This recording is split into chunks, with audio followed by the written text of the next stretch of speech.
So karibu sana to this game drive. Let's get it. To Nairobi National Park. Yeah, it's my second time here on a game drive. Yeah. How was your last experience? It was quite good. I just borrowed my pops his car. Na mimi nikakuja. We were like 4 friends and we all, shared, split on fuel. Snacks, let's find food at home. So food at home.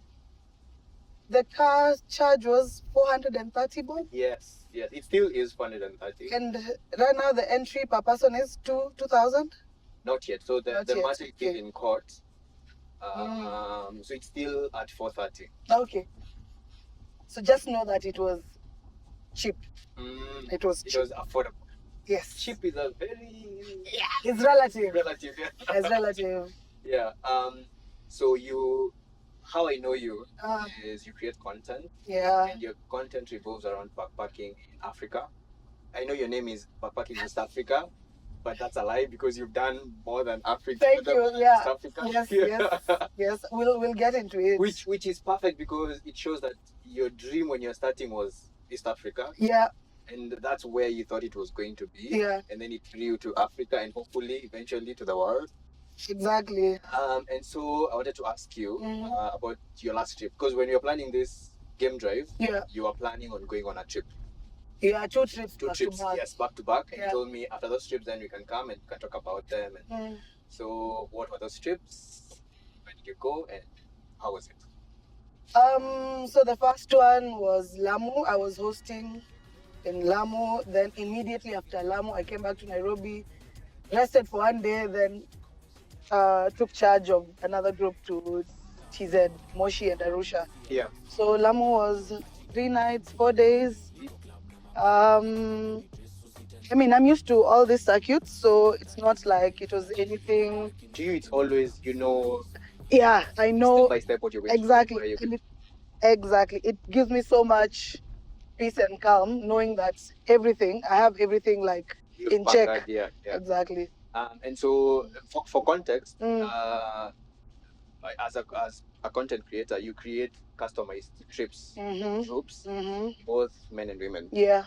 And so, it's something that I had thought about when I started doing content, but I was so afraid of bringing different people that I don't know together for an activity, and they're all looking up to me. Oh boy, I hear you. By the way, kabisa. I believe it's what equally matters is the personality of a person. Okay. I am quite extroverted, if not very. Yes. I'm extroverted, so it comes with ease. I don't struggle with adjusting to such an instance. For you, I tend to think that you're an introvert. Yeah. So when you're saying that getting people all together so that you all go on a trip, you take a toll on you, I won't relate, but... I think it's the fear of the unknown because first, it's a different environment. We are all not home. Yes. We all don't know each other. We are strangers, right? So we have different personalities. We're in a different environment. And thank you. I'm the one in charge. Find that situation. I am the client. Okay. I don't mind hanging out with strangers, but I'm not taking charge. Them. I hear you. Because it will piss me off if anything doesn't go the way it should. So if that is something unique that you do, and I feel like it's very underrated because you do that with every trip. Every trip, different people. New people, not the same. Different personalities. You have to accommodate everyone. I have to study. What's it called? Like the first interaction I'll have with someone will make me gauge how I need to interact with them moving forward. If I notice someone is introverted, I won't be in their face throughout. I'll just be checking up on them once or twice, asking if they're fine, and we're done. I love extroverts on a trip because it helps me tone down. So I just relax and they take it away. Do it.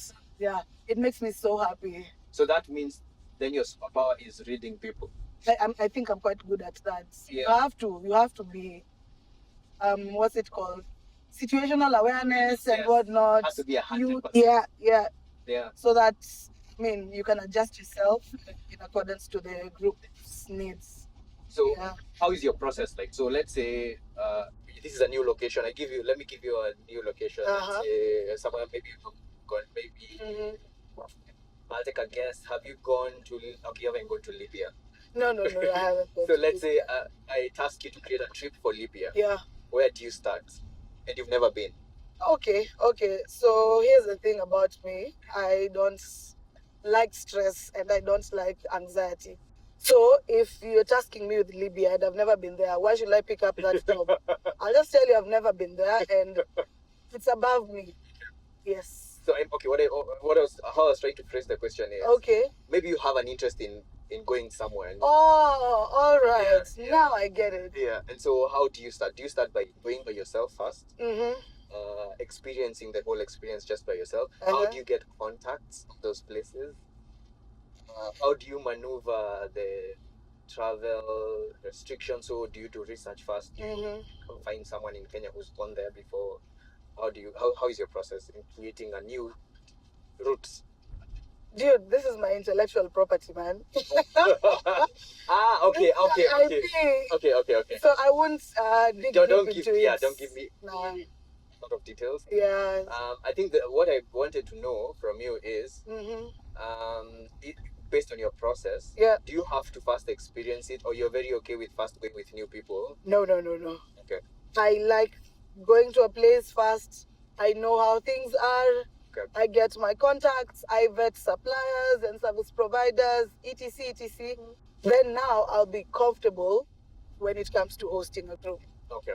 Because I usually tell myself I never want to be in a situation where my clients and I are getting surprised by a service provider or something of that sort. I'd feel so defeated. I'll beat myself so much because based on my personality trait or whatnot, I have some leadership quality. That's why it's easy for me to take charge of things. I love being in such a position. 40 minutes. Injecting. Yeah, so imagine not being in a position of dominance. Okay. I love what we get surprised by the situation on ground. Yeah. It will paint a bad picture. And obviously you want repeat clients. Definitely. You want referrals. Amen. Yes. So what are some of the challenges you face when you're having a group, and how do you do that? Give me an example of the challenge. Maybe different personality issues. Maybe two clients want to fight. How do you handle that situation? Don't trigger me because... But yes, I've been in an instance where someone really pushed me to the edge. Okay. I had to set... there's some instances where you never even know some parts of your body exist. Like my head was hurting in a very interesting way. Mimi hata sijui. I came to figure out that I had a tension headache. So my brain was throbbing. Like I was in so much discomfort and pain. I had to excuse myself for like 2 minutes just to cry. Not because I wanted to cry, but to release the pressure that was building up in my head. Yeah. So that's the worst that's ever happened. I won't go deep into details, but that's that. So how did you handle it? How do you solve it? Okay. In that instance, I am glad my other clients came through for me. So there were some who are comforting me and others who are confronting the person who brought out the smoke. Yeah. Yeah, and oh God. So it's like you sit them down and tell them, look, everyone is here to enjoy themselves. Yeah. Show. Yeah. This is everyone's show. Yeah. And so you just have to show the line. The line to get back. There were two. It was like I don't know. They were two. So when the one who brought out the smoke really went overboard. Yeah, I had to ask the other chap. Oh, buffalo. Yeah. Dude, okay. Please remind me where this story is posing. I want to comment about the buffaloes. I once encountered a buffalo when we were hiking at Longonot. Okay. And it was closer You see this distance, this is definitely less than 100 meters. Yes. So the buffalo was closer to us, and we were 3 people. We were descending, and it was a lone bull. Dude, I've watched enough documentaries on buffaloes. They can take down a wall. I knew I was dead. yeah. Especially a lone wolf. A lone bull. Yeah. I knew I was dead. Yeah. But I think because Longonot has a massive population of hikers going up and down, they got used to seeing people. Yeah. So that's why. I think that's the best reason to give on why it doesn't attack at hikers. But most animals generally, if they feel comfortable, they will hardly attack you. The only animal that I know will attack you because it wants to is a hippo. Yeah, hippo. Yeah, most animals will only attack you if they feel threatened or they want to show that they're the boss. They're the boss in that situation, or you're in their territory. But other than that, yeah. Okay. Okay, so back to that. So trip. Back to the story. Now remind me, what was I? Oh yeah, I had a sit down with the other party, and I told them, dude, as much as you paid me to come on this trip, I don't tolerate disrespect. This is disrespect. Okay. And I actually had to. Maybe no. That will be me gaslighting myself. So no. Yeah, I just had to tell them. Yeah. So communication is key. Yeah. For this, what you do. Because with communication, you're 100% letting them know what you expect. Pretty much everything. You cannot afford to leave out any slight info. Yeah. Because it will just come and bite you in the back. Yeah. And if you raise expectations and then people get disappointed, then they will become more. They will have this negative attitude towards the trip. It will lead to fights and things like that. Yeah, exactly. There's this saying, I don't know if it's a saying or just a quote, under promise over deliver. Yes. We just and work that's around a very good way to live in life. In all situations, whether it's relationships, whether it's work. Over deliver. Wow. That's a tattoo. Yeah. So first, let's talk about Kenya, and then we'll go to East Africa. We'll go to Africa. So currently, most trips I know in Lamu, Watamu. Yeah, Watamu, Samburu. I'll be hosting in Samburu next month, end of next month. Which other place do I host in Kenya? I saw you went to Nyanza. Yeah, I've hosted there twice. Okay. That was when was it? 2022 or 2021? Yeah. Dude, I saw the video with the bull, the big horns. No. That was Nyanza, Rwanda. Oh, that was Nyanza, Rwanda. So we're talking about Nyanza province. Kenya. Yeah, Chakawiri, Rusinga, Mfangano. Yeah. Do you have other areas that you want to include in your trip, or? Yeah. I mean, I just can't stick to what I have. Yeah. As an entrepreneur, you always have to scout around for new areas to host trips. I mean, what's the purpose of a business in the long run? To make money. To make money, yeah. Exactly. So. And when you're hosting these trips, do you always have to be in all those trips? No. It depends on the type of trip. So I have the ones where I curate, and it's a group trip, basically. But then again, you as a client might have an instance where you just want to travel with your family. You don't want to be in a mix where other people are involved. So I'll curate a trip for you. It's a private trip, basically. Like right now, I have 2 private trips. They're yet to happen. So there's one who'll be doing Serengeti. My client is from Portugal, so she'll be doing Serengeti, then Zanzibar. She'll be all alone with my reliable guides and drivers, etc. And the other one will be doing, he's from UK, and he'll be coming to the Mara and probably Amboseli. So I don't have to be there as long as I am, online. Just in case of anything, they'll reach out to me. Yeah. In Kenya, the place that you go already, Lamu is the one that you go more frequent? Twice a year. Okay. Watamu twice a year. I think my most popular trip is the Tanzanian one. Okay. Because I don't even have a poster for it. I just recycle my reels and People book. Why do you think it's the most popular? Why do you think clients love that trip? I want to save value for money.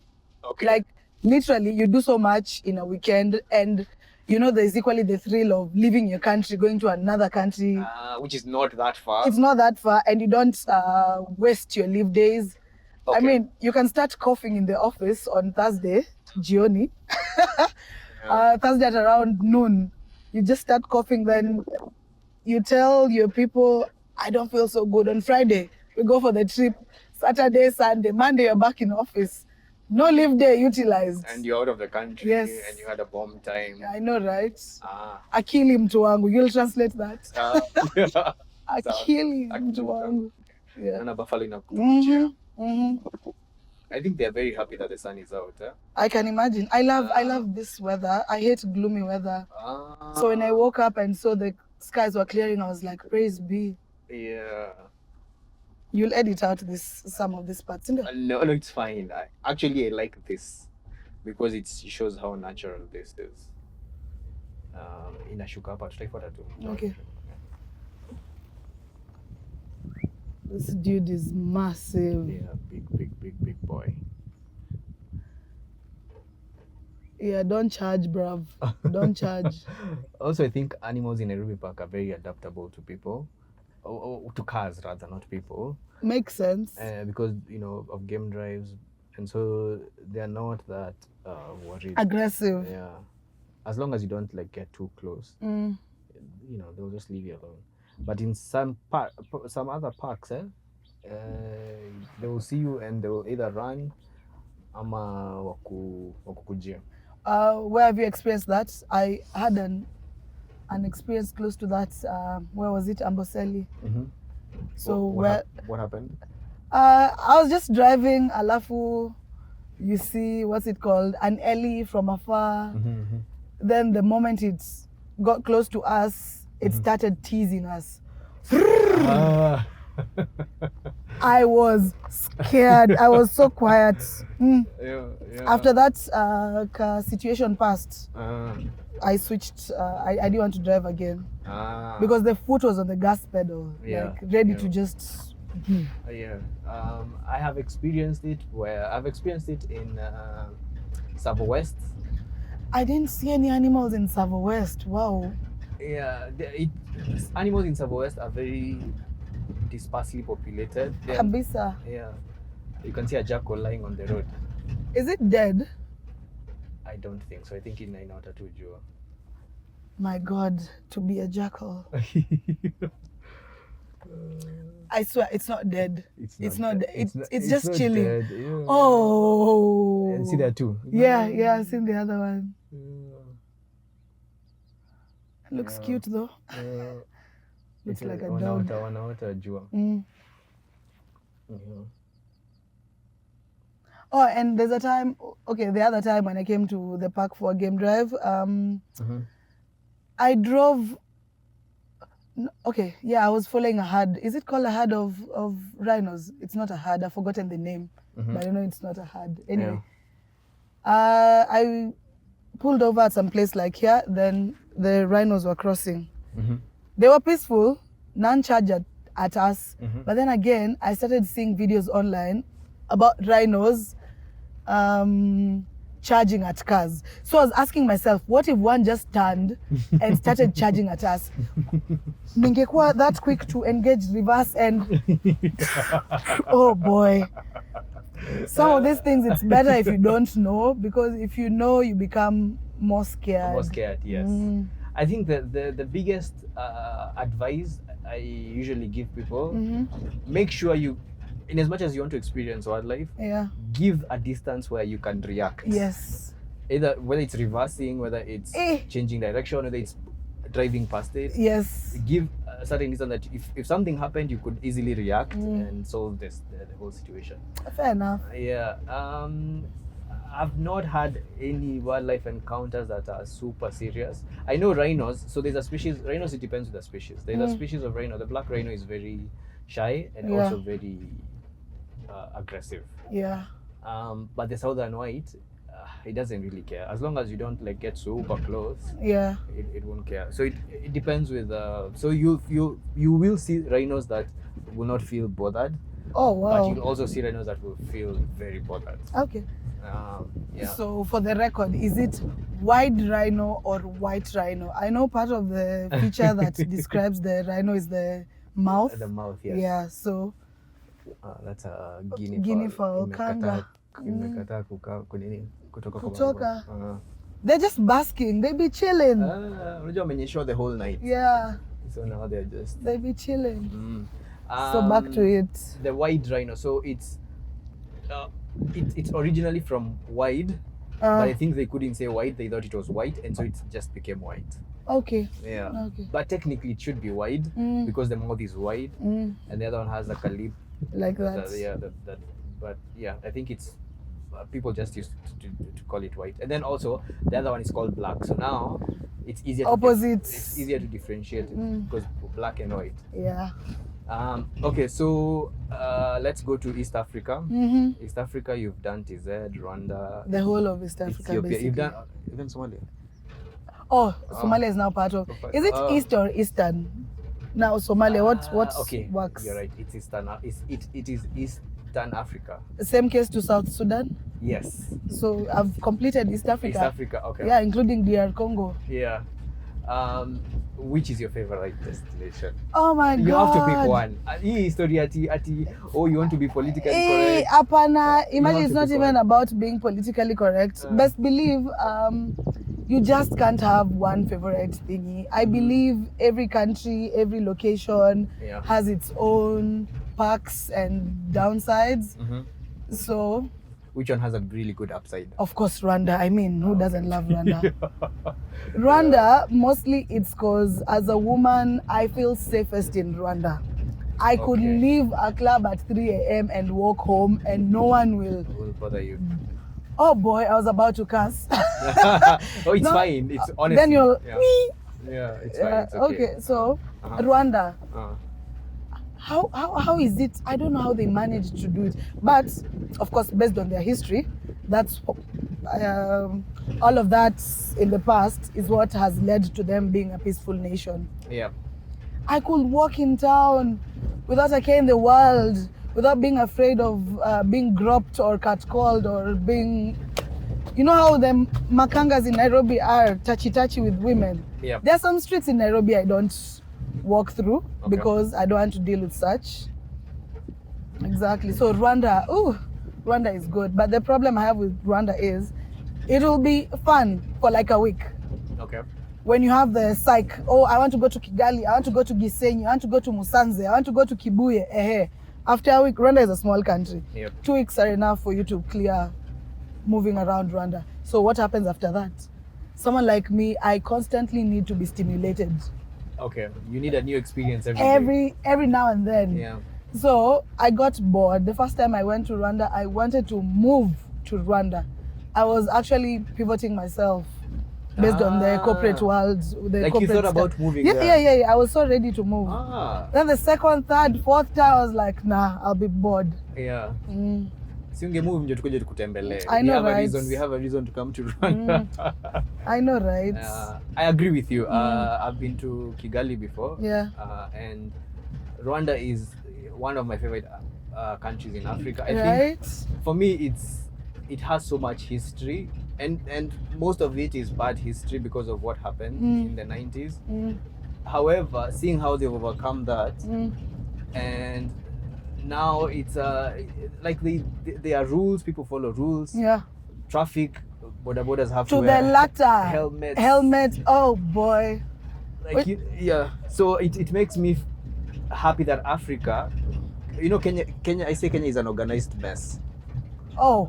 Whereby things are messy, but I mean it's moving. You know, things are working in a sense of, let's say, like traffic. Fine, you'll be in traffic, but utafika to home.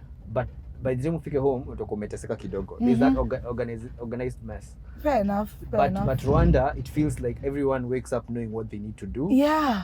And go back to sleep knowing. And I guess it's based on that experience. Yeah. I'm sorry to put this across, but I mean, the views are not mine. Someone on Twitter, you remember when there's someone who mentioned on Twitter that she felt like people in Rwanda move around like robots.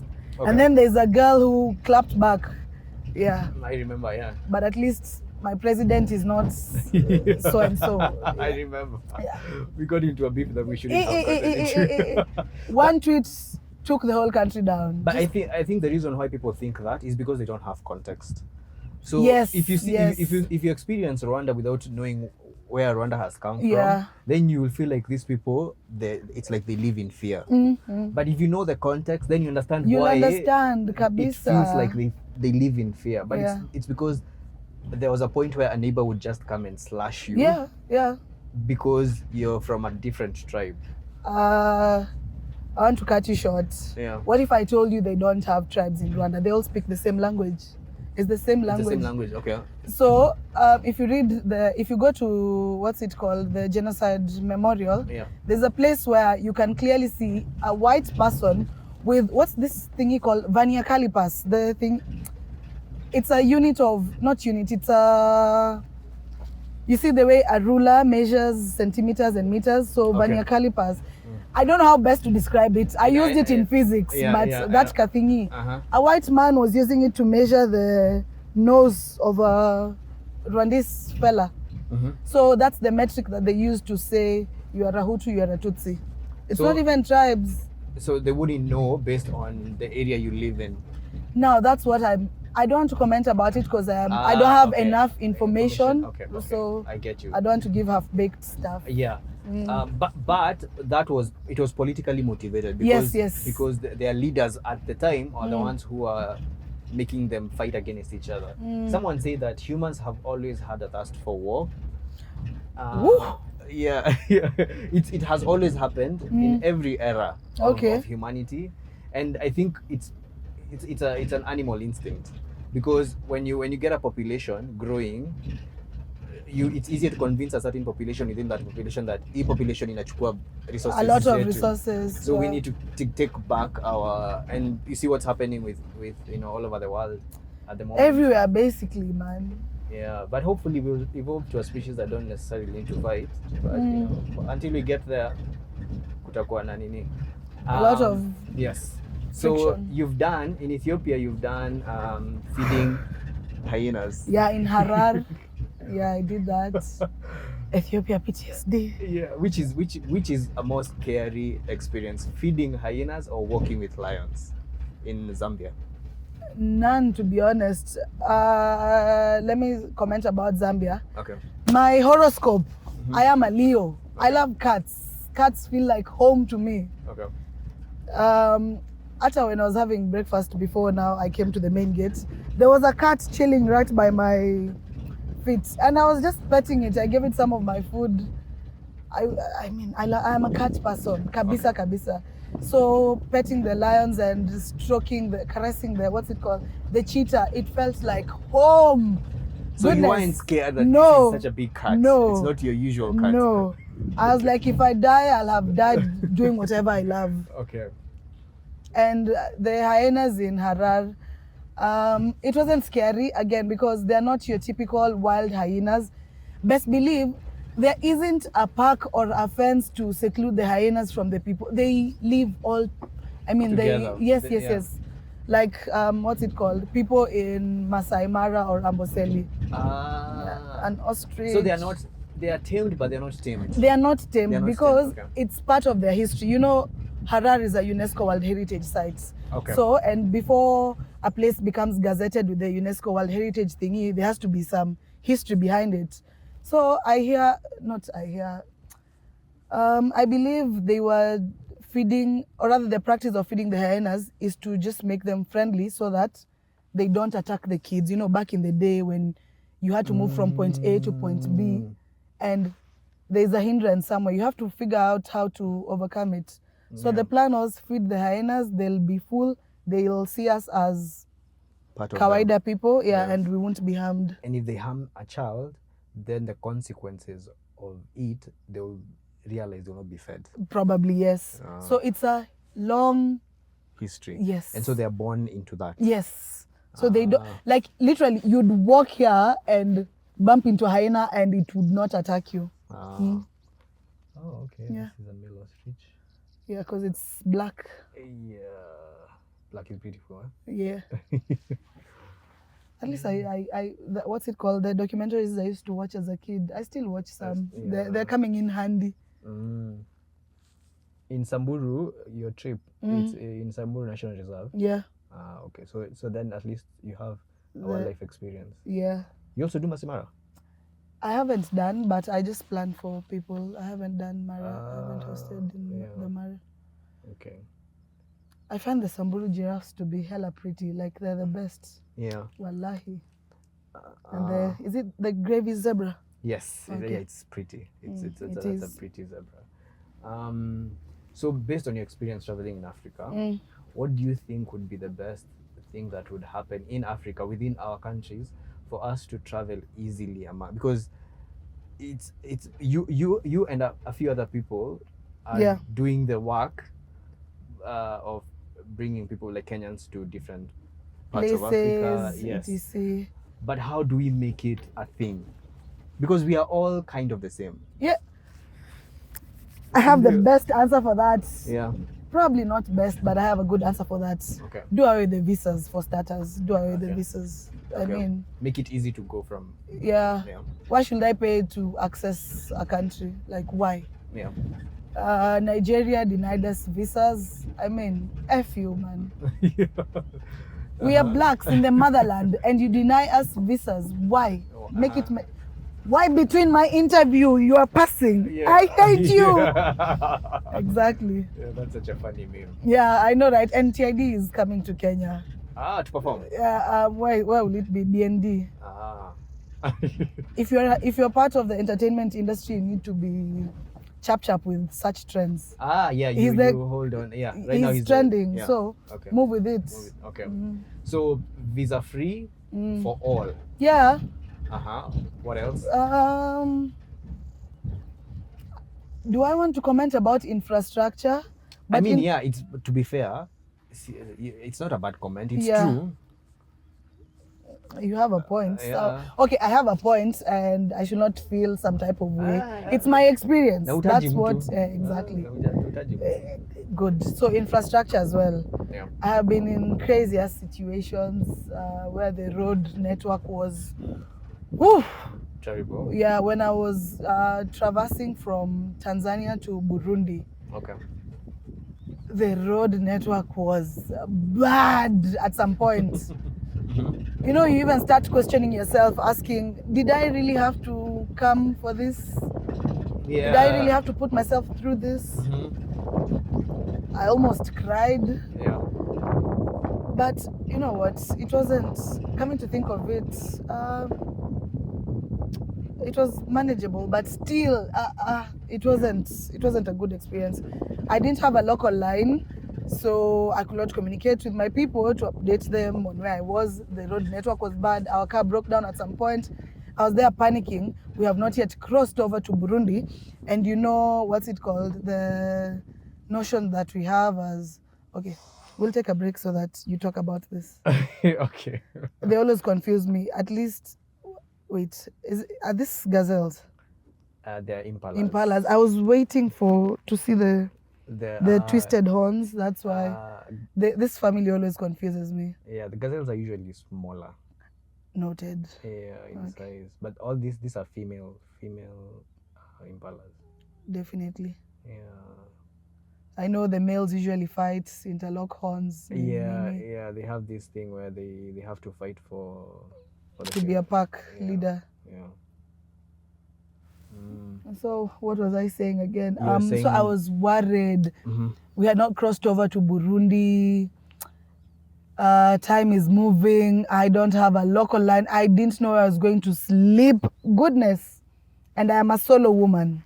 Yeah. Exactly. So you always have to factor in if a woman is traveling solo, there's so much you need to look into. Yeah. Oh my God. I was... And the place where I eventually got to sleep, you know, border towns, they always have lodgings and whatnot, and brothels, etc. I think it was a brothel in the long run.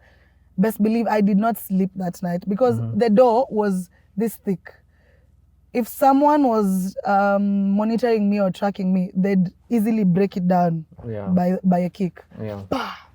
So I pushed my bed against just next to the door, and I was awake the entire night. Yeah. So those are some of the things that we experienced behind the scenes. So we've talked about visas, infrastructure. What about security? What country do you have in mind? I'm thinking, if let's say you're traveling to the African countries, do you feel, you see the way, maybe in Kenya you feel safe because you're used to it and you know where to go and where not to go. When you're going to other African countries, do you do research and like areas to... Lazima. I'm sorry I cut you short. No, it's okay. So yeah, research you have to do, like proper research. I always have my people on ground in whichever country that I go to.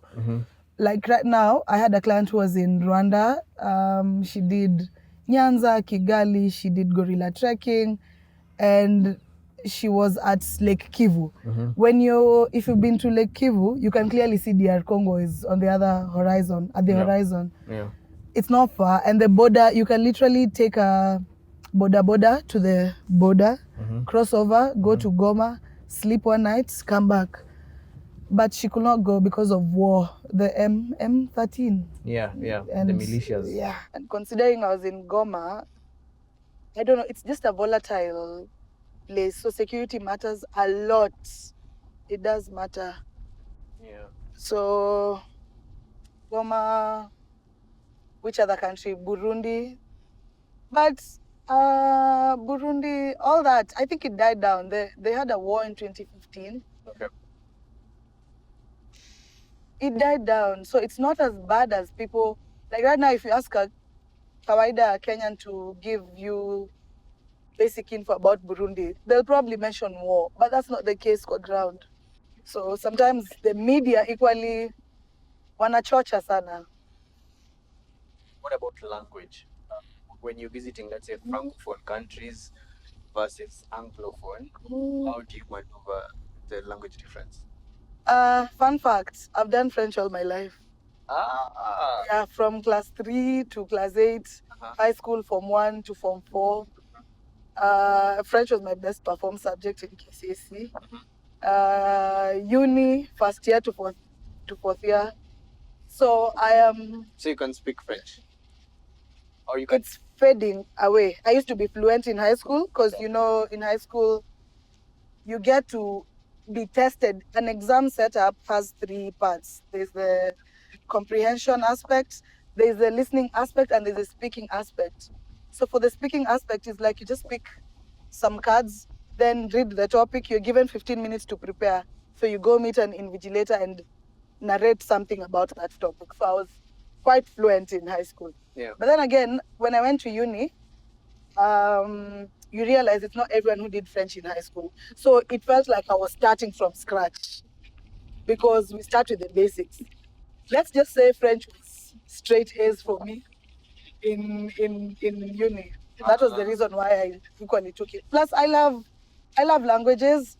French has always been unnatural to me. So it's easier for you to maneuver in those Francophones. African countries. Yeah. And what about countries whereby they speak their own language? Ethiopia. Like Ethiopia. How do you manage that? Ethiopia. Okay, this is what I usually do. For starters, Ethiopia, they are not even Bantus. You know, I am Bantu. I am fully Bantu. If you're a Bantu, I believe you can't get stuck in East Africa, be it Rwanda, be it Burundi, be it Uganda. Okay, TZ, we have Swahili, so that won't really count.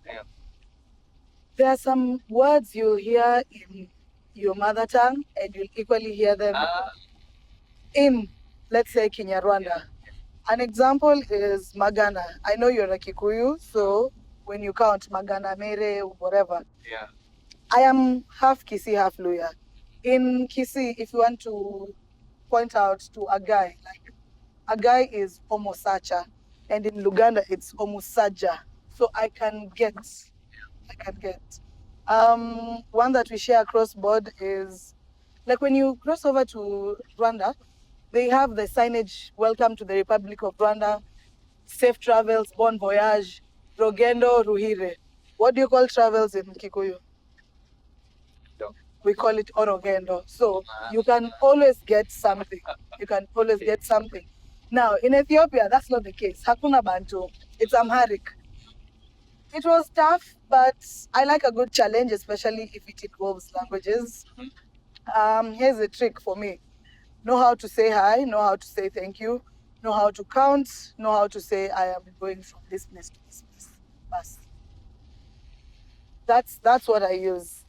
Because which other instance will you need to communicate? It will probably be difficult, but as long as you have the basics. Now, if I had seen this male, I'd definitely know this herd impalas. I think the other herd, it's part of this herd, and wamepoteano, so they wanawatafuta. Because he's the only male that we've spotted. That is Rheen, yeah.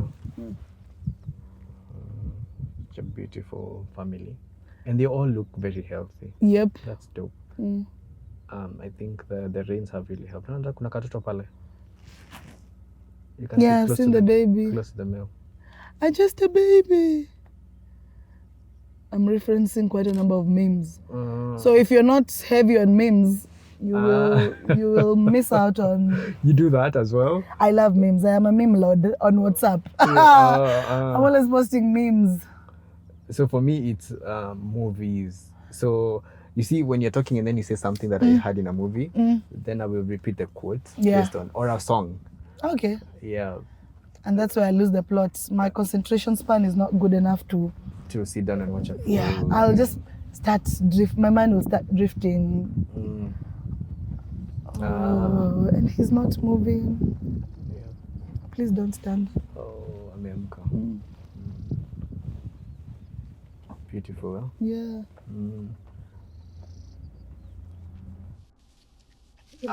And on that topic on language, good thing with technology now, there are applications that you can use, and you just need to tell that person to do it. Yeah. And it will translate to your language. So eventually it will be easier. Even with AI right now, they're trying to make a situation whereby you can talk. You have earbuds. Yeah. You can talk with my own language. Then he will listen. It will come in his ear, but it will come to his language. Oh wow! So we both speak in different languages, but we're both hearing the same. That's impressive. Yeah. Very impressive. Sehr gut. Sehr gut. Sehr gute Idee. As you can see, I brought my mom to test these earbuds, and so far it's going great. So we have it switched up. 1 second. The right one is German, and the left one is English. There we go. Yes. Yeah. Dutch. All right, so we are ready to test. And one thing that's amazing, everything that we speak, you can see it on the display too. Oh, wow. Sehr gut. Sehr gut. Sehr gute Idee. Beides hören und sehen.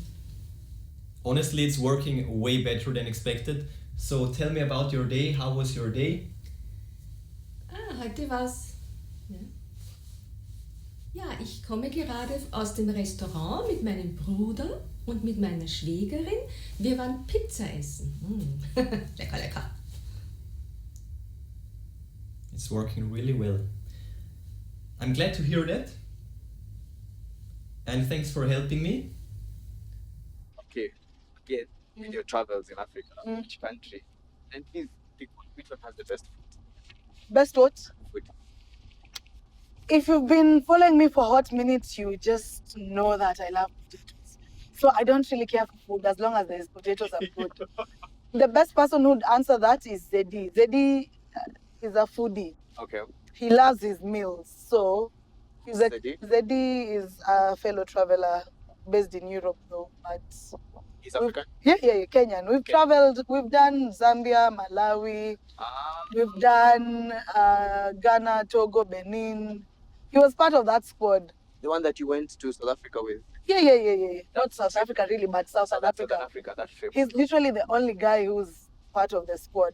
Okay. So Zedi, he's a foodie. He's the one who'd give you proper reviews. I don't care for As long as I have potatoes, I am good. Do you like eating their own local food? Are you that adventurous to be like, okay, you know what, I'm going to Burundi, I just want to eat what they eat? Yeah. Or are you going to look for food that is familiar with you? Mostly familiar. 90% of the time, if not 99, mostly food that I'm familiar with.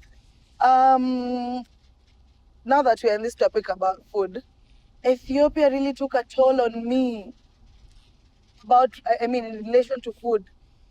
I had intolerance, like my body could not stomach any Ethiopian food. Hata ikwe, basic rice and beans, but the fact that I ate it in Addis or whichever place, I suffered. Can you imagine? At some point, I was only eating dry cereals because, you're safer with that. And Coke.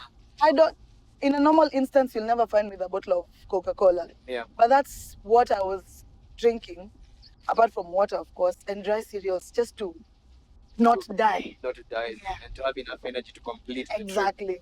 And at that point, we were going to Danakil depression. That circuit is not for the weak. Yeah. I almost broke down on night one. But the fact that I was with my other homies made it a bit more comfortable for me. So I was just chilled out. I was calm. But I told them if I'd have been alone on this trip, I'd have bawled my eyes out. Yeah. It took a toll on me. Because imagine you're in the middle of nowhere, you have food intolerance, it's hot, temperatures were reaching highs of 45. I used to drink about 5 to 6 liters of water daily, and you sweat it all out. You don't even piss, you sweat.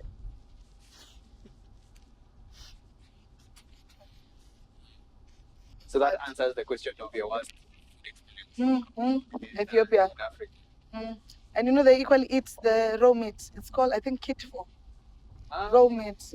And like it's super raw, like sushi. Dude, I have videos, yeah. So raw meat. And it's a delicacy. And then there are some condiments. That was just bad for me in Ethiopia. And this is not what's it called? I'm trying to look at this thingy. It was my own experience, yes. My reality, yeah. My own experience. Other members in the group didn't have it as bad as I did. Okay. So when we were coming back to Nairobi, that time I was going straight to Mombasa. We made calls here and there, like, please, we want to find ugali, sukuma wiki, and eggs ready. A typical bachelor's meal. That's what we wanted to find, right? Because I had not eaten properly in like 3 weeks. We were in Ethiopia for 3 weeks. Okay. What about a fun time, like a night out? Which African country do you think they have the proper juice for like a proper night out? Ghana, probably because I've traveled to Ghana during the proper festive season. Afrochella, Afro Nation, where those people can party a good one. I can't do that, but I think I am old. I'm just a baby, but I'm old. So Ghana, boy, the party never dies in Ghana, especially December. Sijui year of the return. Everyone from the Americas and the Caribbeans wameenda Ghana. Ay. Proper fun town, fun yeah, but you might feel exhausted. You'll definitely feel exhausted. I almost passed out in the concert because of the heat and the turnout. What's the biggest concert you've been to in Nairobi? I am a concert person. Okay, here's the thing. Music as an art form, I like it when it's alone. Okay. I'm those people who I'm even afraid of sharing my playlist. Oh. For me, music, it's a very personal thing. Intimate. Yeah. Yangu. So I don't even play music out loud. Then and the thing is, because I don't know, music has never been, oh, let's go and see this person performing. I'm like, see, nitamsikiza YouTube. Aye. Mimi, I have to see all those people live. What I have to see them live. So if you see me in a concert, I will go because I have friends who want to go, and I'm like, you know what? Let's just go because I want to hang out with you guys. Yeah. Let's just go. I have. Oh God, this is so embarrassing. I've only been to maybe one. Okay. concert. It wasn't that big, Yeah. but I'm not that person. Okay, the reason why I asked you that is because I've been to quite a number of concerts in Nairobi, in Rwanda, in Uganda. But the one in Ghana, the turnout was mass. Do you know how? Oh my God, I wish they had figures. I'm sure someone somewhere has the figures of the total turnout. Okay. Because I've never been in a place where the turnout was that massive. So I was overwhelmed. Remember, I'm an extrovert. Yeah. Already, when I'm outside, I feel very comfortable. But in this case, it went overboard. I was outside, but these are way too many people. And it was hot. And it was packed like this. That time, Burna Boy had just released his album. Why am I forgetting the name of the album? The one which has Last, Tony and Sing, Science, and all that. He performed? Yeah, he did perform. Yo, and that's huge. Yeah, That's yeah. huge. If I was to go to a concert, Yeah. I'd honestly want to go to his concert because I feel like he would give you fun times, like proper catalog of music. But this is what I felt. I felt like the videos we usually see him performing when he's in European countries, we don't get the same. I'm sorry, Oh, the experience is completely different. Yeah. Right? Tunapatiangwa grade. Hivi. Kama tunapeangwa I'm Jafika Bay. So in favor nawafanyia.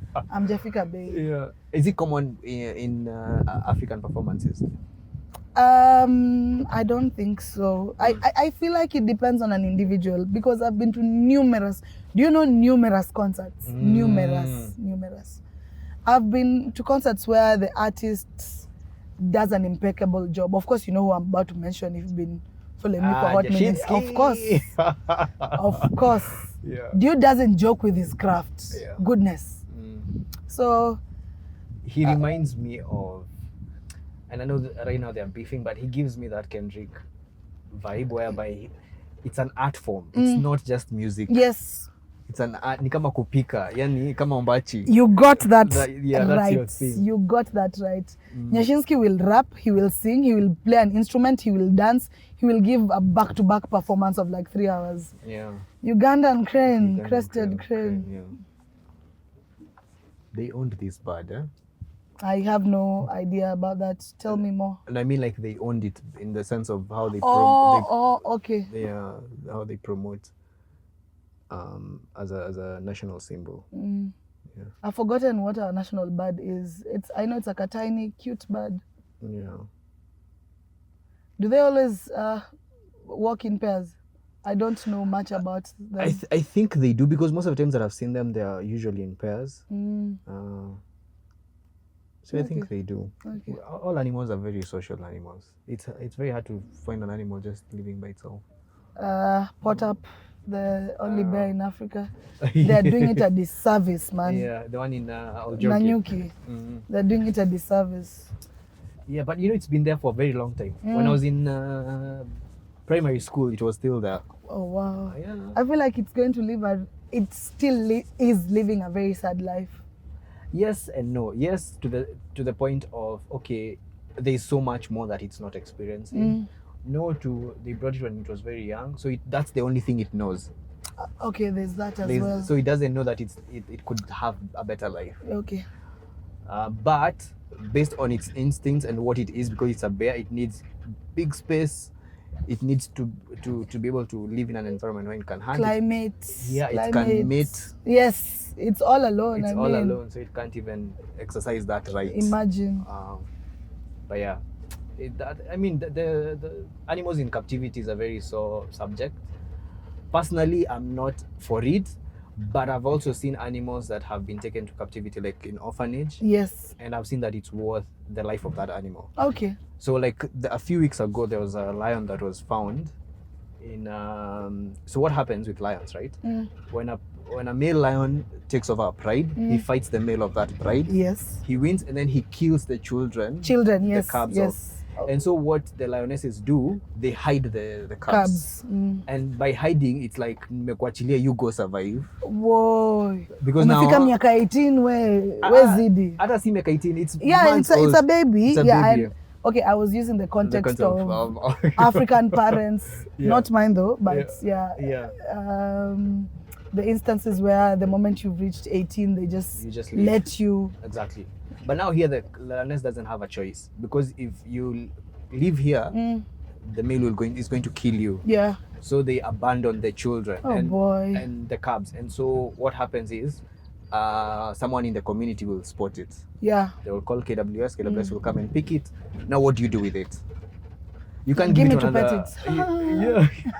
So you have to bring it to an orphanage, and if you start feeding it, it will that's the life that it will know. Yeah, no one can teach it how to be wild. Hunt. And so then it lives in captivity. Oh boy. The next option is leaving it, and it will just die. Nature to take its course. Yeah, but it will die. It can't hunt. It has to eat. It can't eat grass.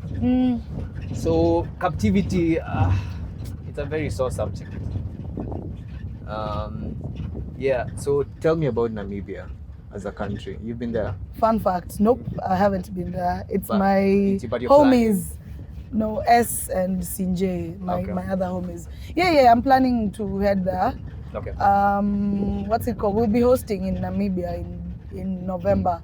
So since they've already been there, it becomes easier for me. Okay. At least no one is green. So they have an experience. So you do collaborate with other backpackers? Yeah. Not backpackers. Now, here's the thing. Let me tell you the reason why.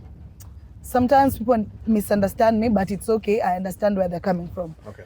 When I used to document my trips, it was all about budget travels, blah, blah, blah, backpacking. You're trying to see how you're going to stretch that 10K to last you how long, and stuff like that. Then I advanced slowly by slowly.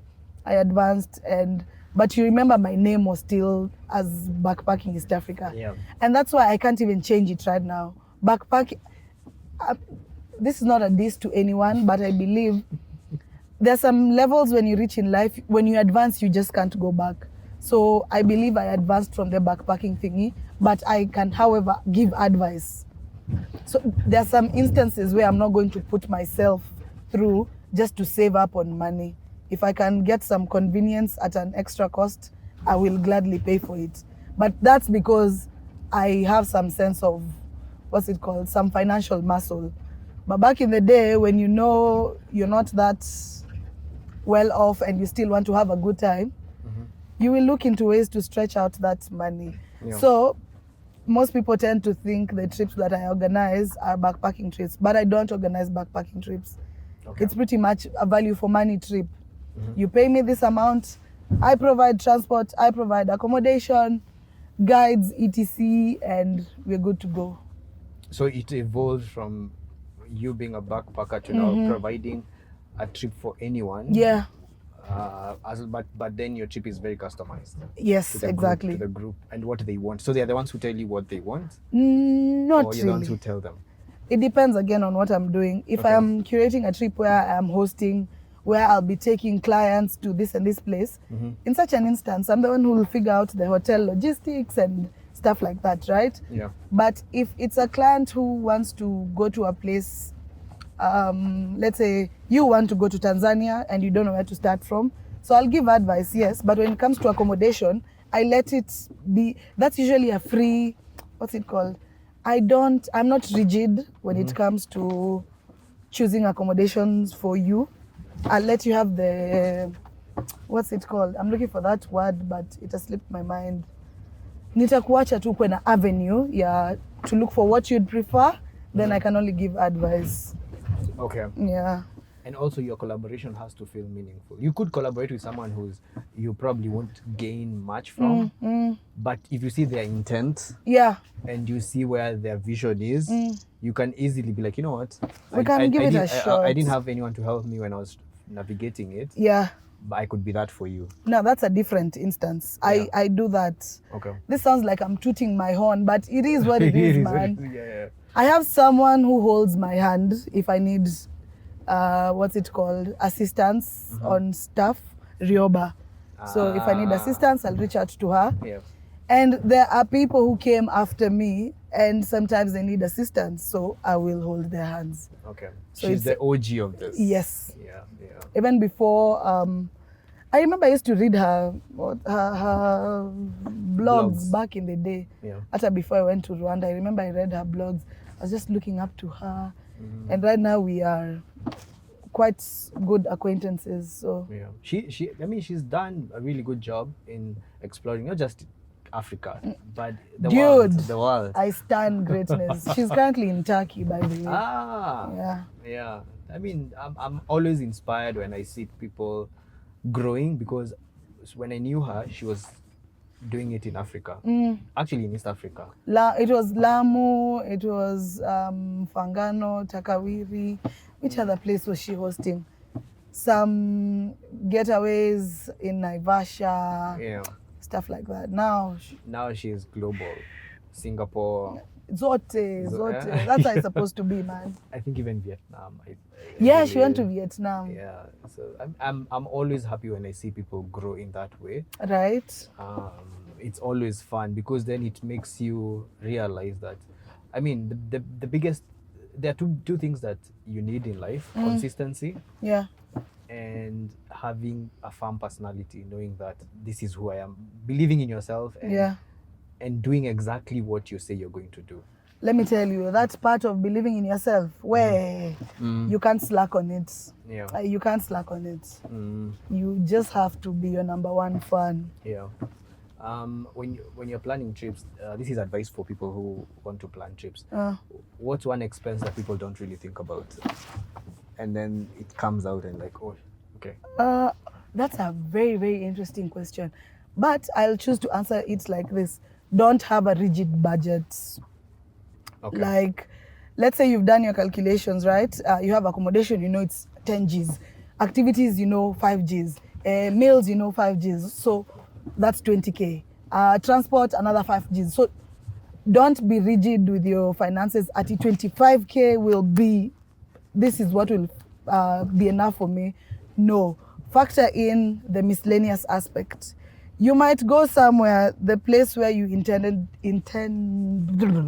to stay is not in the best conditions, and probably umefika usiku. So what happens? Do you suck it up and sleep there, or do you top up and choose another place? Always have like a proper budget for miscellaneous stuff, to be very, very honest. And sometimes to pay for convenience. An example is, sometimes when I use public transport, I don't like, not really don't like, I don't like my backpack going kwa boot ya gari, because you know there are people who alight along the road. You never know, and you're in a new country, and trust me, someone can always tell if you're new somewhere. So what do? I choose to pay for an extra seat for my bag convenience. So I just chill with my bag over there. Okay, I mean, it's better to be safe than sorry. Exactly. You know? Okay, that's interesting. The miscellaneous aspect. Yeah. Ama, you planned, what's it called? Money for, you just set aside money for bodas and matatus, and then you realize you are very exhausted and you'd want to take a cab, but it's not part of your budget, you know. Yeah. Just over budget, always over budget. Don't be too rigid. Don't try so hard to save money. Yeah. When it comes to travels. That's me though. I don't know about anyone else, but that's me. I mean, you get the experience you pay for. Yeah. Something about money. Yeah. The currency. So do you do research of the currency that you're going to use in that country? Is it something that people overlook? Very, all the time. It's a very big thing that people overlook. So this is what happens. What I do when I go to a new country. Dude, I get paid to say this, but anyway, I won't. When it comes to consultation, I get paid to give people advice. So I will give them like a trailer. Then give them something for them to be like, you know what, I want to hear more. Yeah. And then I'll pay for that premium. I kill him twango. Trial. Yeah. Trisex. So I've had an instance where a client lost quite a lot of money. Not a lot. A lot is also relative. Okay. But she lost money because she was confused na the currency exchange. Okay. Yeah.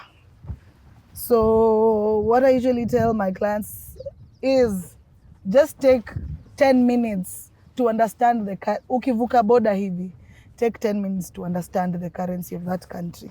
Okay. Before you find yourself in crazy situations. So what happened with my client is she paid, it was a border ride.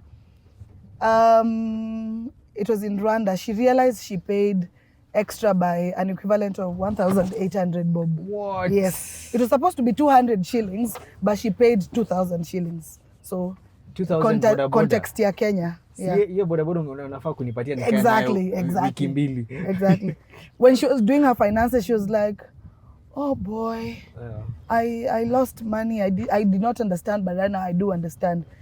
And another financial aspect thingy is, don't be too rigid again. You'll not always win. So don't be too hard on yourself at you're trying to look for the place where you'll find the best rates in town. Sijui, you are converting things. At Kenya nitanunua na 5 bob. Here it's too expensive. Why am I paying 20 bob for this? I mean, live a little. Yeah. Live a little. I think one thing with travel that people don't really think about, for you to enjoy travel, you have to be very curious. Yep. And by curiosity, you have to want to research. Yeah. And get information, because that's the only way you're going to have a good trip. Research. Research, my God, you have to. You have to research. You have to, and you don't do it because you have to, do it because you want to. Yeah. Okay, that's smart. But you know what? You don't have to sweat. I'm here. You can pay me. You can, exactly. Or if you don't have the time. Yeah, you can pay me. Yeah. I saw you also did a customized trip to Safari Walk. Yeah, so this is what happened. I have my homies in Rwanda, and they were going to Qatar. They live and work in Qatar.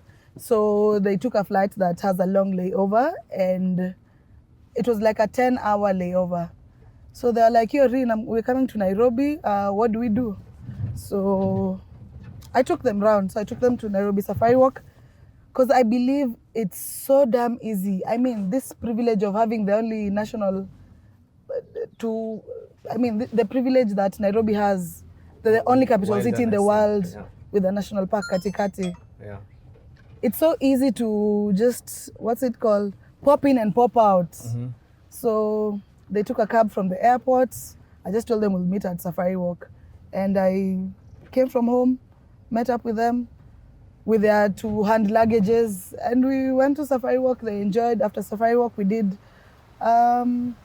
wait, what's the name of this river? Is it Mokoyet, this one? Yes. Okay. Yeah, the one that goes to Rongai. Mm-hmm. I still got the geography juice.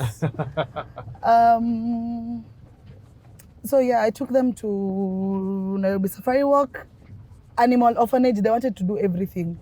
Giraffe Center. I'd have taken them to is it Davis or David Sheldrick, the one for the Ellies. But you realize the booking procedure right now is wild. Like if I want to visit it, I can't just pop in right now. Yeah, you need to make a booking. To make an appointment. So when you have clients, and so a trip ends, and then you go another trip, a trip ends, do you feel the need to be friends with them? To That's such a smart question, but just finish it off. Yeah, do you feel the need to? Because for them, they feel like you're very familiar with them. Yeah. And so they will even call you anytime. They will. But then you're like, do I have to do this with everyone? Oh my God, that's such an interesting question. I don't know, but I am easy. That's all I'll say. I am easy. If we get to hang out, if you want to be my homie, I am easy. Now that's the best thing about being quite extroverted. I can accommodate a lot of people. Okay. But I equally have my very, very firm boundaries. I can accommodate a lot of people. So if a trip is done and there's an event where you'd want me to come and I'm available, yeah, by all means, we go. Okay. An example is, when I went for reggae night last week, I was alone. I was by myself. I wanted to listen to reggae. So I just posted on my socials, I'll be going for this. If anyone wants to pass by, I'll be alone. Come through. One of my clients I was with in Lamu 2023 December, he came through. And the same client, I've been with him, where was this gig? Jazz Festival. And this Saturday, there's another gig. It's called Rap City. He'll still be around. So I am easy. Okay. But I know for others, they want, other travel curators, etc., they want that firm boundary. Like, I am just but a business person, no friendship whatsoever. And also making the client realize that fine, we had a special trip and it was very special for you, but I've had other special trips with other people. Oh boy. And this is what I do for a living. Yes. So and you know, with travel, you get so familiar with people because you're sharing an experience in a different country, different environment. You're sleeping in the same area, setup. Same, you're like in 24 hours, you're probably together like more than almost 20 hours every single day. And so it feels very familiar, and especially if you're introverted and you don't have that kind of experience with people, then you feel like, hey, Rheens sasa ni best friend yangu. Hey, bana. But good thing, people know that. Is it the right word to say it? Mimi ni mtu wa watu. I'm a man of the people. Yeah. So you can't really contain me in a box like this. So leo nita hang out na wewe, kesho nitakuwa na ule. So it is what it is. But the problem I usually have the most is people tend to put me on a pedestal. Okay. So you can have an instance.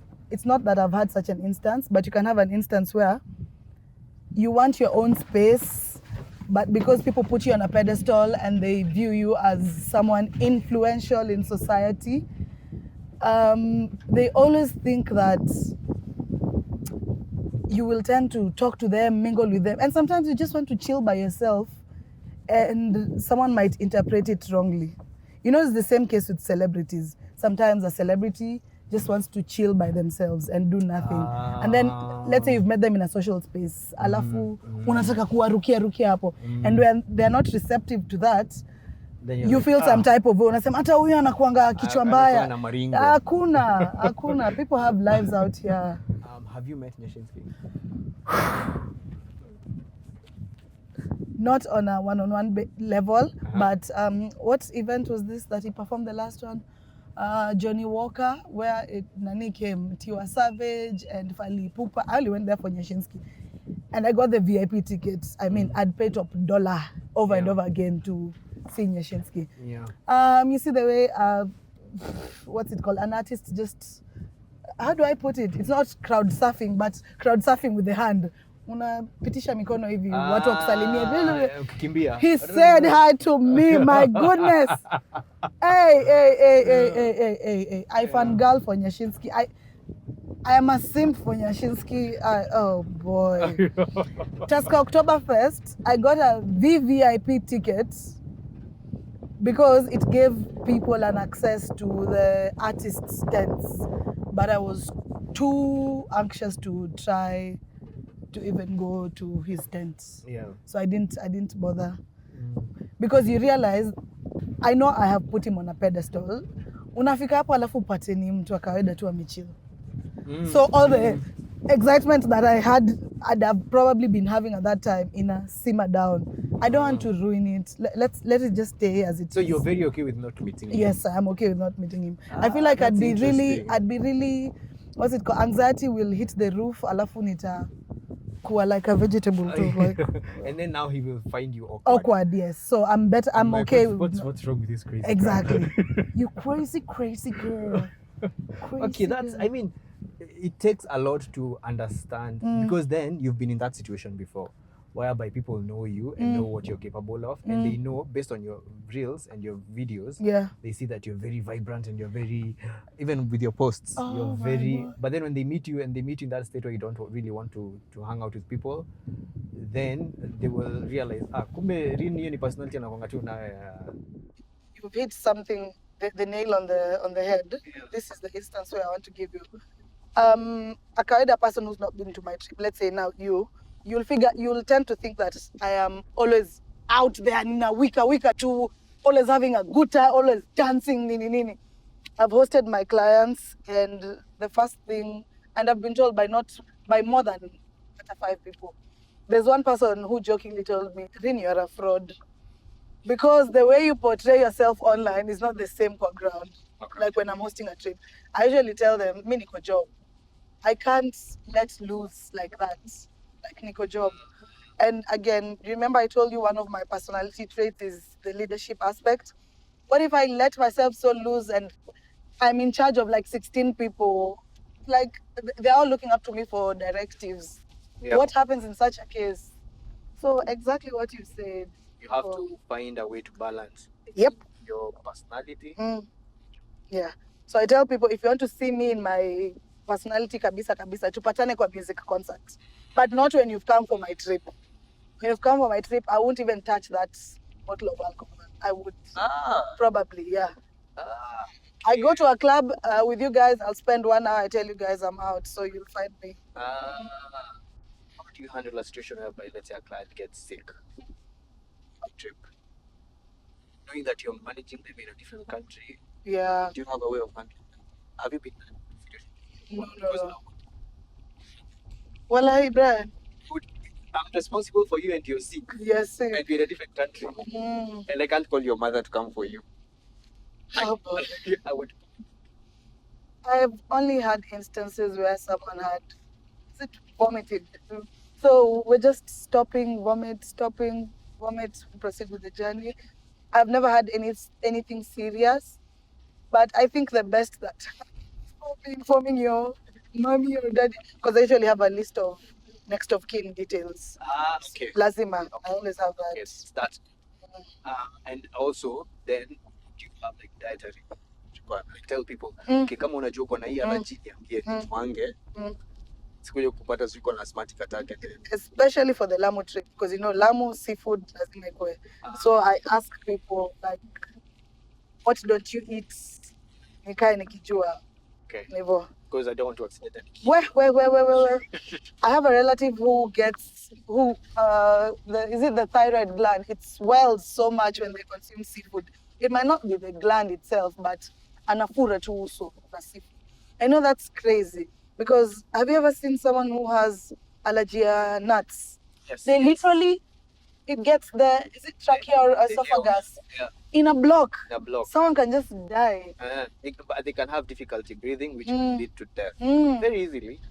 So if someone has such if you know very well ukonas crazy allergies and whatnot, carry your drugs, your EpiPen, your whatever, just carry everything. If you're epileptic, Beba everything. And inform you as well. Yeah. So it's a lot that goes into it. Dude, and that's why I'm always saying I can never do free work. Recently, there's a travel agent who lifted my Ethiopian content and used it to promote their Ethiopian trip. Informing you. This is what I did. And good thing, I have people out here who are on the lookout for anything or everything. So someone actually sent me that, and Rheen, you. I just went to their profile, got the number, I called them.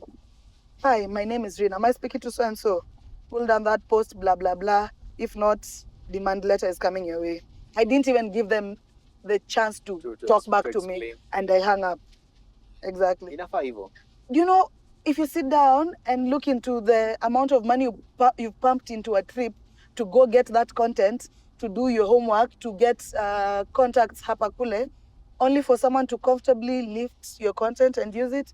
Dude, and right now I'm so thirsty for a bike. Your demand letter, itatembea. The cover. You know, the thing is, they could have easily just contacted you. Yeah. Told you we are doing this and this and this and this. Can we partner? It could be, it doesn't even have to be financial. Yeah. They could, let's say, get you air tickets for your next trip to... That makes sense. You know, you could... Something that I'd also gain. You benefit from. That makes sense. Because most people, and especially startups, they think of it as, No, as long as you can make their life worthwhile in a certain way. Now what ni kuongea, you can easily tell them, listen, we don't have a budget for this. What we can do, we have a budget for travel. Yeah. For airlines that you've paid for a specific number. What we can do, we can give you tickets to 2 different countries for free. Yeah, that makes sense. Egyptian geese? Yes. I didn't know I'm this good with animals, by the way. Again, it's your experience. You learn so many things when you're traveling that when you sit down and someone asks you a question, unajua tu, even politics. you might know politics about Rwanda right now that I don't know. Fair enough. And it's not because that you're there listening to Rwanda news, but because of your work and how you're curious and research, and you end up finding content revolving around what's happening in Rwanda. Fair They enough. changed these laws. Yeah. There's this law that I saw that they want to pass to parliament, where NGOs they'll be mandated. Their 100% of income, 80% will go to the communities. So they should not spend more than 20% of their expenses. If they spend more, then because they don't pay taxes, they're non-governmental. Yeah. So if you're not paying taxes, you claim you're coming to my country To help out. communities. Then That's a hippo. family. Yeah. Yeah.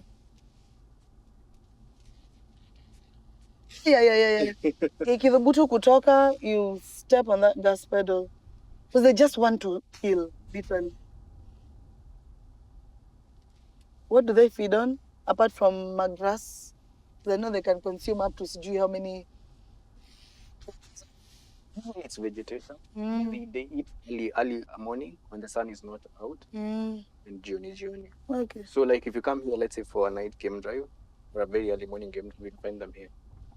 Boy, no. No. Oh, hell no. Which is a good law, I think. Yeah. It will be difficult to make it work, but it makes sense because if you claim you're coming to help the communities around there, We want to see the actual your biggest job. budget should be, unless you're using it for something else, but it's a good way for control. But these things are things that you learn because of travel. Yeah, I am a hotelier by profession, by the way. I remember that's how we started talking. Yeah, I am a hotelier by profession. So sales and marketing, that was my docket. So where I used to work, I was in charge of meetings and events. Do you have an experience that you've learned, that industry that you have carried on, that has really helped you in what you do? Kabisa, a lot. For starters, I had a very wonderful boss. Bless his soul, Kinoti. I had a very wonderful boss I don't even like calling him a boss. He was a leader. He was the kind of person, still is the kind of person who would want you to thrive before he, go forth, thrive. Yeah. If there are any opportunities where it's one opportunity, but two people, he'll let you take the first. He doesn't see you as Never. So he was really kind, very helpful. He trained me. Remember, I joined the hotel as an intern in sales and marketing, something that I had not even studied for. So sales and marketing, then I advanced from an intern to sales and marketing assistant to sales and marketing coordinator. Everything that was happening was just new to me, and I used to get crazy anxiety. So he used to take the fall. Every time I blunder, he'll take the fall, or he'll cover up my tracks. Let's just say he was a sweetheart. So I learned maneno na negotiating for hotel rates and all that. Yeah, I mean, I used to do that. Remember, I was in the hotel. So watu wananikujia, mimi ndo nawapatia rates. So I know how to move around. Do you know in a hotel, it's not everyone who pays the same rate. Wewe utalipa 10,000, mimi utalipa 4,000. So I know how to play around with that. Of course, what other thing is important? Response time when it comes to sealing deals. Someone will do away with you because you took so long in responding to them. So afadhali you respond there and then, and you tell them, I'm quite held up, I'll get back to you at this point. So customer relations. Apo. So it really goes a long way. Yeah. Basically everything that I learned. Also marketing, having visual content. Exactly. Yeah. Why didn't I even mention marketing? But yes, marketing, yes. Yeah, because your job revolves around people to imagine what they can get. Yes. So if I see you working with clients, I'm like, nataka kama. I want. Nataka hiyo. Basically, I usually say my job is to feed FOMO to the people. Ukipata FOMO, you'll utaekelea to deposits. I want. You were asking something in relation to the number of people I host per group. The most I've done is 16. That was this one, TZ. And The other one was Nyege Nyege 2022 in Uganda, 16. Ideally, 10 is such a sweet spot. Here's the thing as an entrepreneur, you either choose to charge higher, have less people, give premium experience, or have lower rates, many people to book, many people to deal with. I'm not saying the experience will be bad, but we all know where many people are, something might be compromised. Something that also I don't think most people think about, especially traveling within Africa, the cost of air tickets. That's a big expense. Massive, right? massive expense. Massive. Yeah, and it's crazy because it's cheaper for you to travel to other countries, let's say in like UAE, Europe, than it is in your own travel within Africa. And so it discourages people from traveling. So we had visa, security, infrastructure, flight tickets, the cost of travel. Wow, damn expensive. Yeah, but hopefully, man, Africa, we need. What do we need? It is crazy. Because even prayers, if not, what do we need? The prayers work. Let's not talk much about yes. It works for some people. The hope that gives people. I think we need more than that. Yeah. I mean, it's important because it gives people hope and it gives people purpose. But it's not. It shouldn't be the only thing. There should be more to that. There should be personal responsibility, accountability. African leaders are messing us up. Yeah, like East Africa, right? We are in Jumuiya, East Africa. Yeah. Why aren't we helping each other to be able to work within ourselves? Like, why isn't it? You see, Kenya has grown, East Africa, and there are industries in Kenya that are still trying to catch up to East Africa. Why can't we have partnerships where we take Kenyans there and then we also bring the informal sector here and we not move freely, work together? It was all a dream. We're having this conversation in my last podcast with Mwirigi. He does car content. I know Mwirigi is an acquaintance from Bali. Over here. Yeah. And so we were talking about how we have the potential of having the biggest car manufacturing industry, electric car manufacturing industry, East Africa. Yeah. Because the component that makes batteries in cars and in phones comes from DRC. It's I think the 4th largest in the world or something. Yeah. 5th largest in the world deposit of cobalt. Yeah. And so if we decide we have a pact as East Africa, they provide it to Kenya first as a big, and because Kenya has the power of manufacturing cars, because we do manufacture some cars, or we have plants, then it can be a business within, and then we train people how to make electric cars in Kenya. The way M-Pesa just started small and became a very big thing, it could be our thing and become the biggest manufacturer and cheapest, because everything is within Africa. They make copper and they have it. Copper, actually, I think Zambia is one of the biggest producers of copper. Exactly. Because the orange thingy on their flag is for minerals, and minerals, copper. Yeah. So Africa, we have the resources. We just need to train ourselves to work within ourselves. If we start on that topic, we'll never finish, because greed, whatnot, we'll never finish. And personal interest. Yes, we'll never finish. But one thing for sure is that Kenya, Tukombele. Kenya is, I've been around the block, not much, but I've been down south, Kenya, Tukombele, kabisa. But this does not mean that we should not ask for more. By that I mean we are paying taxes, so it does not mean we should be complacent and just chill. The moment a politician is richer than the businessman in that region, then there's a problem. Because they're not turning a profit. They're just taking